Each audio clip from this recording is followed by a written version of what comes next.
What's good, YouTube? And welcome to the house. This is one of the only times you're gonna hear me shout out the Patreon here on the YouTube, mainly because I need to get the attention, hey, you guys, of the people on the male tier on Patreon. So if you don't know what the male tiers are, at $20 and up, I'm mailing out OCG goods that we don't get. Like one month I was mailing out Access Code Talker Ultimate Rares because I got in there early before they spiked in the OCG 2. Stuff like that. Ultimate Rares we don't get, waifus, extended art classics for goats, and then other stuff like field centers depending. So for you guys on the $20 and up tiers, hey, Patreon's not really working too well today. I tried to log in multiple times earlier when it let me, so do try to message me by Wednesday morning and pick your tier of Ultimate, Waifu, Classic, or Random, or I will pick for you by Wednesday morning. Please try to reach me if you need to through Discord instead of Patreon. Let me know. And if you guys are interested at all in cool stuff from the OCG we don't have, at further tiers there's playmats, sleeves, that kind of stuff, so do check out the Patreon below, but I really need to get the attention of the people on the Patreon to message back.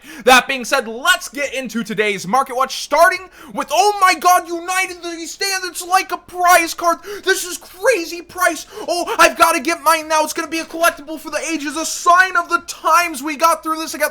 Look, United We Stand the promo was so uncoveted that the Twitter promotion to give them all away didn't even have enough entrants to win them all. I think we counted it up in the Discord, it's like 227 or 229 people entered out of the 300. So everybody who entered the competition correctly got their United We Stand. All you had to do was take a picture of your remote duel. I personally didn't, and I'm in that group of people that I wish I could see the future, regrets it, because my wife, she has her work setup downstairs, so it's all over my tabletop setup, which would have been good as a picture for a remote duel setup. But hey, money lost, money lost. Let's not talk about that, and my regret too, along with all y'all's. There just wasn't that much interest initially, and now there's this mad scramble. It's a crazy collectible. There's a low amount. There's people from the OCG trying to get these cheap in the groups because it's expensive in OCG land as well. So part of the interest in our promo is their market. And we saw, I think there was one for like 2,000 that disappeared off eBay, but it's not sold listing, so maybe it got pulled. 3,000 and oh my gosh, 8,000. I've seen these sell in the Facebook groups for 2,100, 2,500. If you're getting into the mail, don't get ripped off. This is worth a lot of money. There is a lot of interest. I do think there's a level of overhyping it, but it also is an iconic card for all time, and knowing there's a low population number now, hey, Konami anytime could run another giveaway, another promotion, and I think that Guardian Angel Joan, whenever they release it, is going to get a lot more attention whenever they do. But insane, crazy price, you won the lottery if all you did was to send the photo on Twitter to Konami back a while ago. That being said, let's do a little actual sellout here. We've got Stay Classy doing a 10k Dragon the Field Center. If you're tired of high-priced cards and want something nice, well, 10k Dragon looks amazing as a Field Center. You have a golden versus metal and royal blue swirl, and the 10k is actually a bit see-through in the metal, and matching that the fountain pin combined with Chaos Emperor Dragon in the design, you can use code WhatsGood5 for 5% off to support the channel and also get yourself a really amazing metal Field Center, and they keep knocking everything out of the park with their Field Centers. I really like how they look. Let's talk Phantom Baby Rage, and why is it Baby Rage? People are really mad. I got the Adamantipator Fringe in the shed, it's no good. Look, there are not as many home runs here, especially early, as Rise of the Duelist. This is still an amazing set. You have two amazing chase cards between Zeus and Alpha, which had tanked down. People called that clickbait. The set's not even out yet. It had tanked in price, and then it was selling out at those prices fast before my Market Watch was even up, and my Market Watch did accelerate that. So then they went to this higher point. Now people are getting their pre-orders, and you also have the sneak peek in terms of, like, when I say people, the vendors are getting to bust this open and competition's up on the pre-sales. But when you see this, And you see the prices lowering once again from those hype prices. Zeus is settling around 75. Alpha is settling around 70. People are going to want playsets of Alpha. You can play this in the metagame in 3, depending on your deck. The next coming of Pankratops, as people keep quoting. And then you have Zeus, which people will likely play 2 of in most of the decks, like Zodiac, that are going to want him, but might just grab 1 of. Usually that ace monster in the extra deck does sell better than almost anything. It's kind of surprising to see it take the helm again this fast, versus something people would be wanting to grab at 3. The rest of the set falls out. You see Phantom Knight of Tornscale still around 30 early, but that's not even the competition in high quantities, as people rip this open and chase after the Starlights, which are banger after banger. And then you see the Tri-Brigade stuff. People are asking me, what's the sleeper of the set? What do I think of Tri-Brigades? What do I think of Mutants? I think Virtual World is more the sleeper of the set, especially looking at the OCG, and we have that upcoming December ban list. I don't know if it's gonna be like, boom, there goes the meta, or just some updates, but I think Virtual World is actually maybe the sleeper of the set. That point aside, I think Mutants need too many cards to update. I don't think they'll get them all in Blazing Vortex, or an OCG update will be enough. I just don't see it happening for the Mutants, personally, but let me know what you think. I think Tri-Brigade's in a really weird place. I think it's both overhyped and underhyped at the same time, if that makes sense. I think originally I thought way too much of the world of it, but then I started feeling like I feel too little about it, and so many people are just unsure, and I hear, oh, I'm gonna get the engine, oh, it kind of costs too much for the deck. I feel people in so many different places about Tri-Brigade, so I want to hear in the comment section below, what do you think about Tri-Brigade? Underhyped? Overhyped? Is it just whelming, as Robin would say from Team Titans? What do you feel about, like, is it in the right place? Like, it's kind of weird how people are reacting to Tri-Brigades and still, like, just so unsure. I really do like the deck overall, and even, like, Zoo can stand alone, or mix with it, or go Dogmatica. There's many ways to take Zoo, but, like, Tri-Brigade on its own is also a pretty darn cool engine. So I just want to know what people do think about how its prices are lining up, because I think they'll go down before they go up, but we'll see where people are at. Virtual World is my sleeper pick for this set, as we actually go long-term versus banless, but that's relying on Konami and speculation and pure.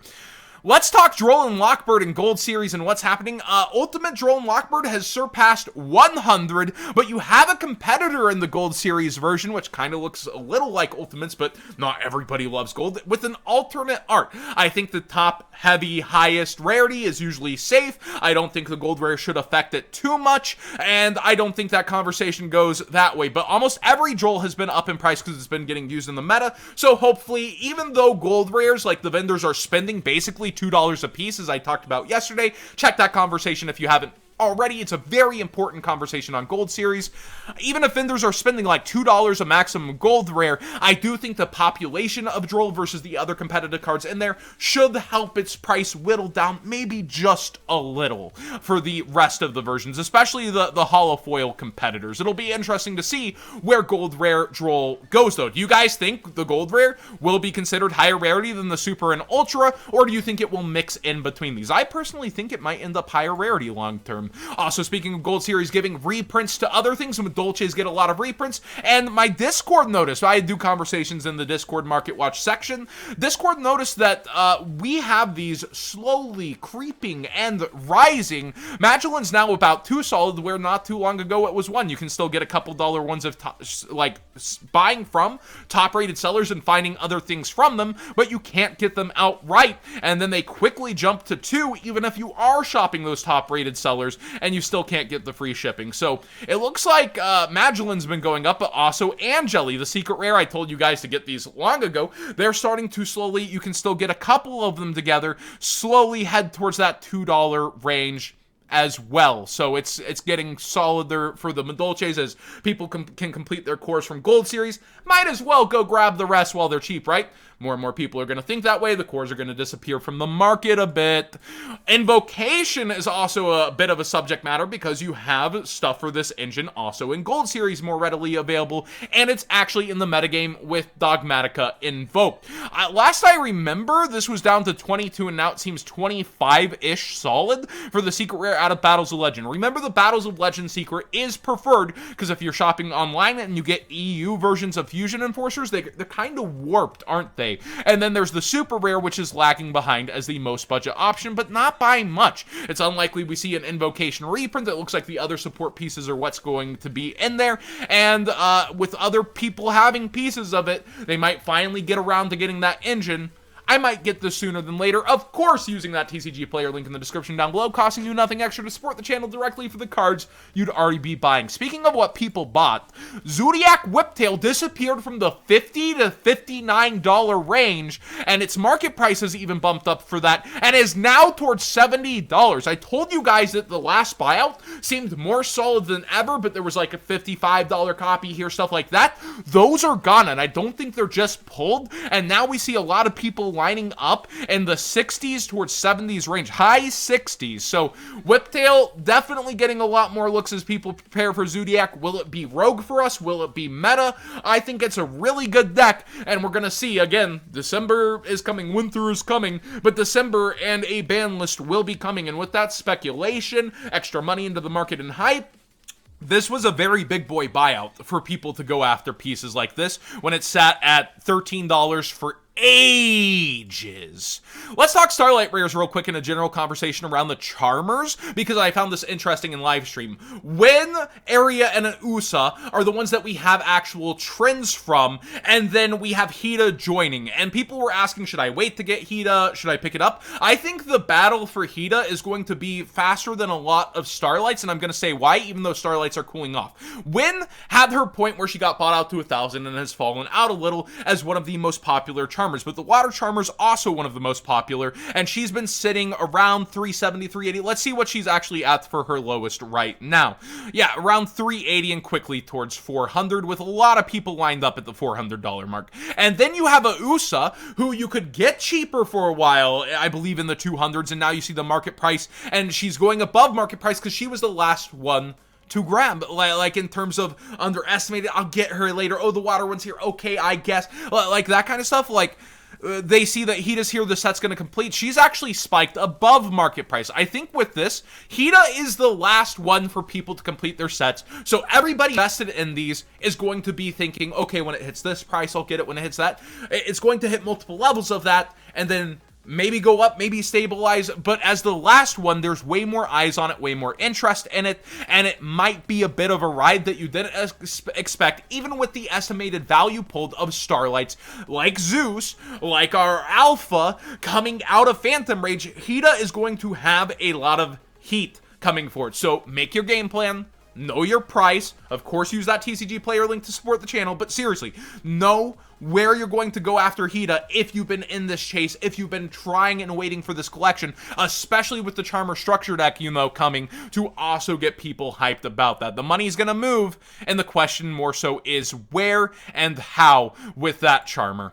And finally, Prank Kids Meow Meow giving the update to the set. It looks like Prank Kids Do Doodle Do has actually really stabilized up in price over time, and a lot of this core is kind of the rest of it chilled out. You remember us making fun of that one. But Prank Kid's place has stabilized as well. I think it's a really good rogue option. I think this deck has a very specific way that it's going to be played, though, and I also think Meow Meow will chill out as a super rare versus this price. What do you guys think of Prank Kids as it heads towards the metagames versus the price it is? Relatively budget for what it is, but then people have these options and techs and ways to play it that can make it budget or not budget. I think it's a good deck, but I think it takes a lot of mental fortitude specifically towards this deck to learn how to play and then want to play within it, dodging hand traps, doing your thing. And a lot of people still underestimate the matchup knowledge and are going to have to learn this again.